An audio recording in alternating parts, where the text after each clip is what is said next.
Welcome aboard. It's Captain G to Global War 1939 YouTube War. This is Dark Winter, turn Germany 9. Germany comes into this turn with a high of 89 IPP. We're spending 15 on a fortification, plus 8 on 2 PaK-40s. That is a German-specific artillery. It's an anti-tank artillery that attacks at 2 but defends at a 6 for only 4 IPP. We're also spending 4 on a Fallschirmjäger, 30 on 10 infantry, 11 total, 8 on 2 Panzer Grenadiers and 3 on an SS infantry, 4 on another PaK-40 that's going to a different location. We can have a total of 3 in gameplay at any one time, and we're maxing that out now because of the obvious value. And then finally 15 on another fortification. Finland, Romania, and Hungary are all producing infantry. Okay, a lot has changed since last turn. We no longer have an army group north or center, and we no longer control Bordeaux. The Canadians have led an invasion supported by their British and American allies and cousins. D-Day has happened. One consequence of D-Day in this game is that it immediately unlocks for the Germans V1 and V2 rockets. So this symbol is to remind me that I get rocket attacks every turn, total of 3 of them, for anything within a range of 4. So for example, from Berlin, I could go West Germany 1, Reims 2, Paris 3, Bordeaux 4, or I could go from Berlin 1, 2, 3, 4, or 3, 4. So very excited about that possibility of doing rocket attacks from this point on in the game, as long as I control Berlin and they have targets for me to shoot at. All right, the other thing that I've done, and I went ahead and placed it on the board so I wouldn't forget again, like the negligent Italians, I've done Scorched Earth to destroy the port and airbase in Normandy, the airbase in Paris, the airbase in Reims, as well as the port and airbase in Leningrad and the airbase in Kyiv. So we've destroyed all of those facilities because they're on the periphery of the empire. We'll rebuild them later when we start retaking after a temporary consolidation. All right, so let's do our rocket attacks. We are going to target all 3 of our rockets. We're going to start close and see if we can hit targets in Bordeaux. All right, so how does this work? We're going to roll a D6. Let me get my die out of the way so I don't crush it. All right, hold on. Sorry. Pardon me. We're going to roll a D6 dice. And if it turns out to be a 1, then it's the attacker's choice of either hitting a strategic target, doing 2 points of damage on a facility in that country, a factory, a military base, an air base, a port, or choosing a tactical unit and the defender loses 1, either an infantry, a tank, whatever they have in that territory.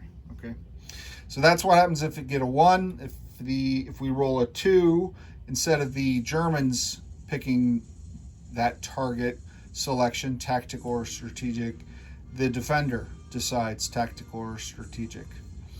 A 3 or more is a miss because the V2s and the V1s were wildly unreliable and unguided early rockets. So we're going to roll these 3. Again, all 3 are going to the same target, so I can roll them all at the same time rather than doing 3 separate rolls. If I had 3 separate targets, I'd do 3 separate rolls or distinguish the dice, okay? All right. Woo, not bad. Not bad. In fact, that is quite good. All right, so the 5 is a miss. The 2 1s mean that I get to choose. Again, if it had been a 2, then the defender would have chosen. And in this case, the choice is being made by the territory is controlled by Canada, so that is Hilltop. So 2 of my 3 rockets struck targets. I'm going to have them strike the facilities. So I believe since there are 2 facilities, it's Hilltop's choice whether he puts 4 points of damage on the port or 4 points of damage on the airbase or 2 on each. That's totally up to him. Yeah, I'm reconsidering that. I may just kill units, but if I kill units, it's infantry. I'm gonna kill infantry. Forget that. I'm going to go tactical. It's not my choice in infantry. I'm going to go tactical. So this is my first rocket attack. I'm very excited. We just want to destroy everything. So amongst these targets, it is the Allies' choice on which 2 are destroyed. I said infantry in passing because I just assume they're going to take infantry as opposed to tanks or medium bombers or what have you. But they are certainly free and encouraged by the Germans to take whatever other casualties they wish. All right, so that's the exciting part of this turn. Everything else is going to be non-combat consolidation. Okay, so let's get you where you can see a little bit more of the battle space. I'm destroying Turkey unintentionally, I assure you. Okay, so we're going to start on the Eastern Front. We're going to be pulling a total of 6 infantry into Leningrad. 6 infantry. We're going to take 1 from Novgorod, 1 from Karelia, 1 from Vilpuri, and 3 from Pskov. So they are going to collapse down onto Leningrad, those 6 infantry. Okay? Rally around the flag, boys. The infantry, the Hungarian infantry in Poland is going to go to Pskov. The infantry Murmansk moves down to Karelia. The one from Turin moves into Murmansk. The one from Helsinki moves into Vilpuri. Nobody moves into Novgorod. In the southern area, I have 3 infantry in western Ukraine. I'm going to swap out 2 chips and get 2 infantry sculpts. And we're going to send 1 to East Ukraine and 1 to Bessarabia. Okay, so every Russian zone, he's not getting any of them back for free. All of them have an infantry except Novgorod. And I'll just have to learn to deal with that. All right, I am pulling all of my Panzer Grenadier and armor units on this Eastern Front into Hungary. And what I'm doing is I'm taking the Tiger from Romania to Hungary. I'm taking the 2 Panzer Grenadiers in Romania to Hungary. I'm taking the 2 Panzer Grenadiers in East Poland into Hungary. Okay? I'm taking the train. I should have done this first so it would be more clear. I'm taking the train that starts in Hungary. I'm loading up 2 infantry and a Mark V that started there. He didn't move in. And we're going to go 1, 2, 3 into West Germany. So the train, the Mark V, and 2 infantry are going from Hungary to West Germany. Okay. The train in Pskov is going to go 1, 2, 3, 4 into North Italy. From Pskov to North Italy. All right. The anti-air in Romania is going to move over to Hungary. I'm going to keep him with the tanks just in case the Allies get any crazy ideas. All right, and that's it for the Eastern Front. No, I'm sorry. No, it's not. I still have air. I do still have air. All right, so this transport without an airbase has a movement of 5 because we just destroyed it. He is going to travel to Paris. So let's take a look at the flight path. He's going to go 1, 2, 3. And in East Germany, he's going to pick up this airborne. Then he's going to go 4, 5.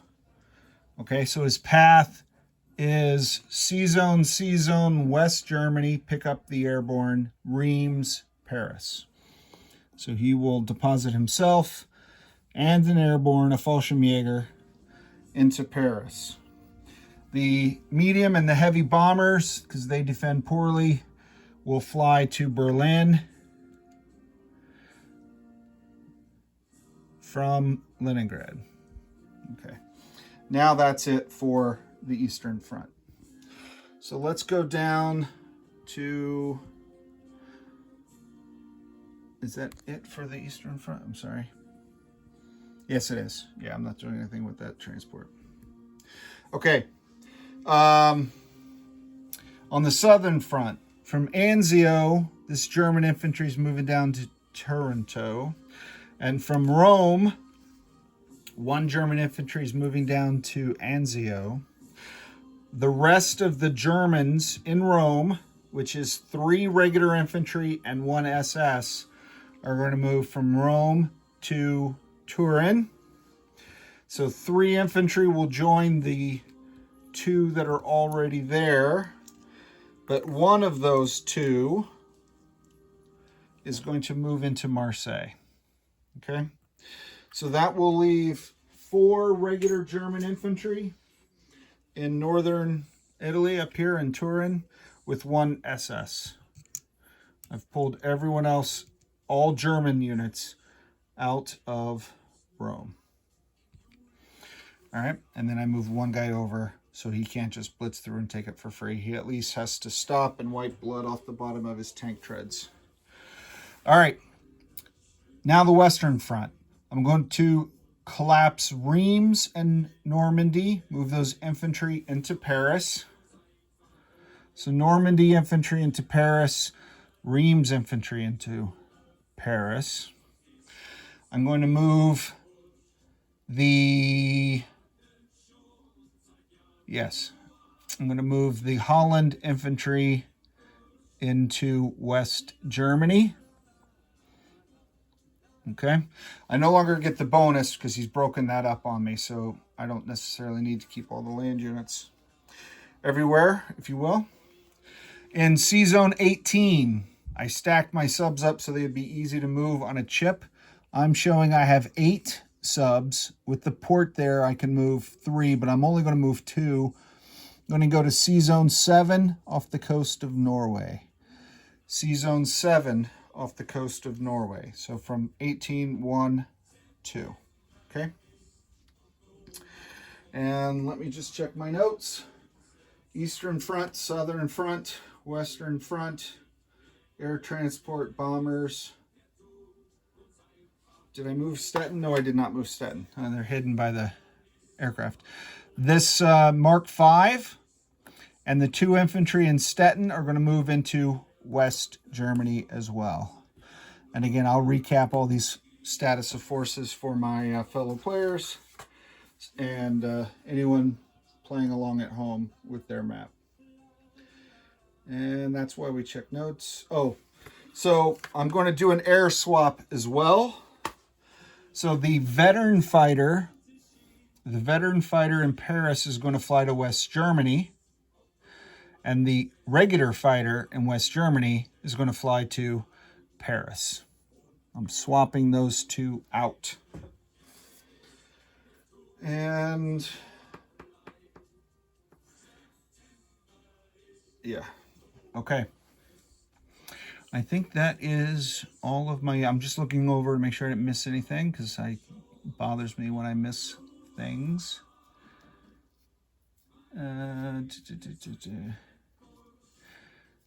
Yep, I'm going to go with that.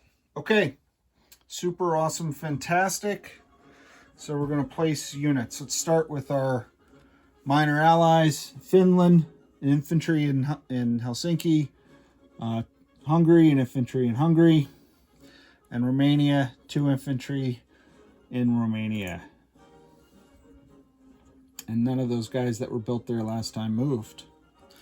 For my builds, okay, so this stack, which is a fortification, a Fallschirmjäger, and 2 Pak 40s, that's all going to Paris. So the fortification, the 2 Pak 40s,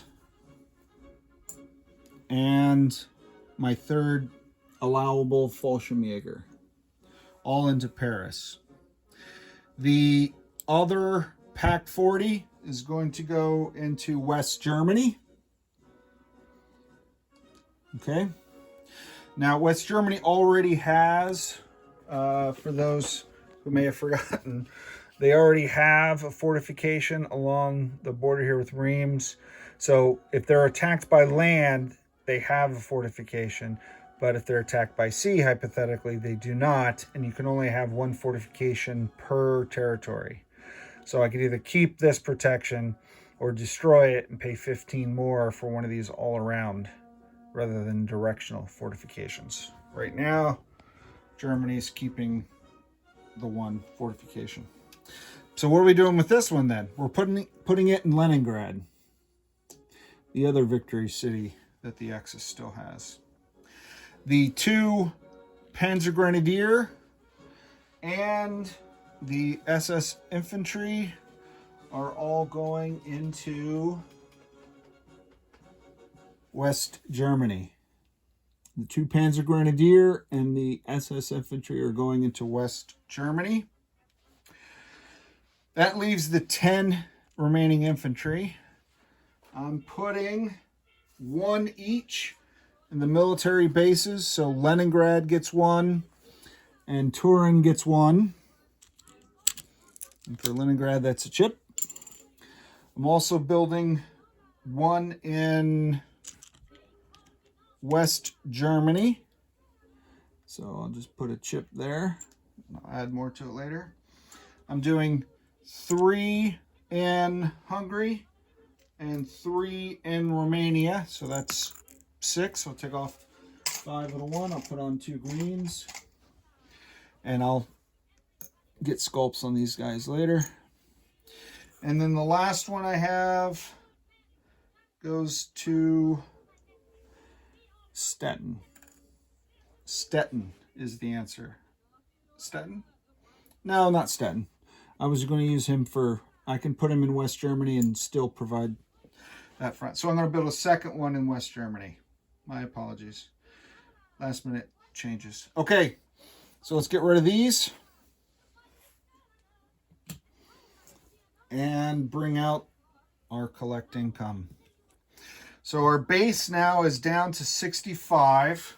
So we lost a number of territories in Russia, Greece, Bordeaux. And so that's 65. We didn't add to it this turn. We did no ground attacks, just rocket attacks. For bonuses, we also lost bonus income as well. So we have 5 for Sweden. We have only 3 now for Vichy because the Allies took Rio de Oro. And we still have our 3 for Leningrad. So that's 11 in our bonuses plus our 70 or plus our 65 takes us to 76 IPP cash on hand at the end of the turn. Next up, and they will be very active compared to Italy and Germany for sure, Japan. This is Captain G, over and out.